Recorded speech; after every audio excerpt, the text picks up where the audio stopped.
Segregation, the policy or practice of separating people of different races, classes, or ethnic groups, as in schools, housing, and public facilities, also known in the form of discrimination. Segregation started in the early 1800s while slavery took place. After the Civil War, slavery was abolished. However, blacks still weren't treated fairly. Due to the unequal rights given to blacks and the discrimination they faced, they lacked of education and couldn't get good-paying jobs. But gradually a change took place that led to one of the biggest civil rights movements in history. In 1954, the U.S. declared that the segregated schools were unconstitutional. Therefore, the National Association for the Advancement of Colored People tried to enlist black students in all white schools. The Little Rock, Arkansas School Board also decided to desegregate. They planned to desegregate the Central High School. Only 9 African American students were chosen to be enrolled. With hope and courage, the 9 students arrived at Central High School on September 3, 1957, looking forward to a successful academic year. However, they were faced by an angry mob of white students, parents, and citizens determined to stop integration. Later, Arkansas Governor Orval Faubus called out the state's National Guard to surround Little Rock Central High School and prevent the 9 students from entering in order to protect citizens and property from possible violence by protesters. A few weeks later, a federal judge granted an injunction against the governor's use of National Guard troops to prevent integration, and therefore they were withdrawn on September 20, 1957.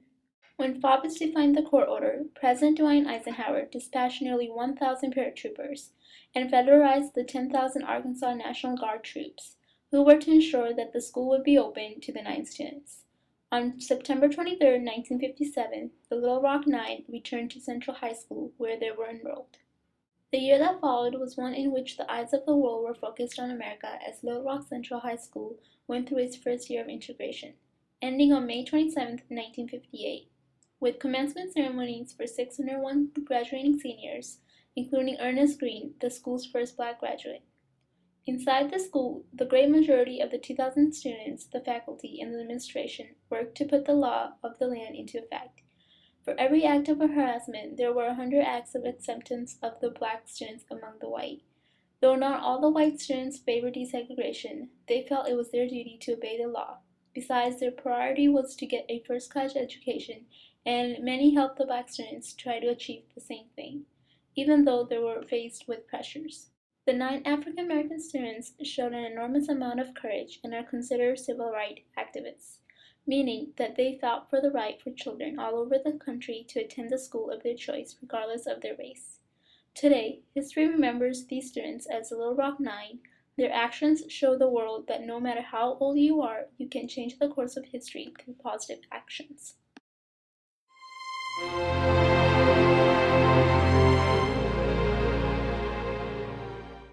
Suffrage is the term used to describe the right to vote as a natural right. When people are without it, they work hard in order to have it. Without having the ability to vote, one cannot have a say in what goes around them. The most influential period for women and their fight for the right to vote was from 1890 to 1920. The traditional view of women in the society was to stay home, clean and raise children, and to help with the family farm. This view started to change around the 19th century and during the Industrial Revolution. Only when the labor of a woman was needed in wartime did the federal government act on considering national service for women. Even though the suffragist movement processed slowly, the movement brought the equality of voting restrictions to public attention. Women started helping the black slaves achieve freedom. The anti-slavery movement, the 15th Amendment, pushed women further down the trail leading to suffrage. This public attention, combined with the heroic service of women in industry during World War I, resulted in the passage of the 19th Amendment to the Constitution of the United States in 1920. The 19th Amendment provides men and women with equal voting rights.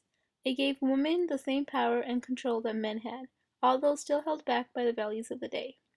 But it did create a strong influence and created a cultural impact. It gave women of the era more confidence in the sense that they could accomplish more, and a thirst for more freedoms in a world where previously they were considered second class and only as men's property. Lifestyle changes of 1920s showed how big and important this impact was on women.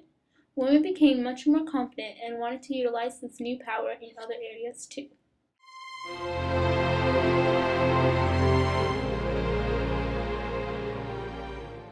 Little Rock Nine and the women's suffrage movement both struggled and fought for their civil rights. The tragedy that the 9 African American students faced shows you how hard whites would work to stop blacks from integrating and how far blacks will go until equality is won. The courageous actions of the Little Rock Nine had helped open the door of education for African Americans all across the nation. The Little Rock Nine and the women's suffrage movement both had resulted in achievement. The Little Rock Nine faced many ups and downs, however, they were successful. The nine students got the opportunity to get education they deserve and have a bright future with good-paying jobs. And women with their civil rights got the opportunity to change the point of views of people about them. They both fought for their rights and freedom. Freedom is defined as having the right to protest for what you believe in without being punished. The women and the 9 students fought for this freedom and won for equality in the society. Today, African Americans are given equal rights and are given full respect. Women have the right to vote and have the equal rights like men. All public schools are integrated and everyone is treated equally, and women also have equal rights. Civil rights movements changed history. As the time goes, more changes are made to give equality.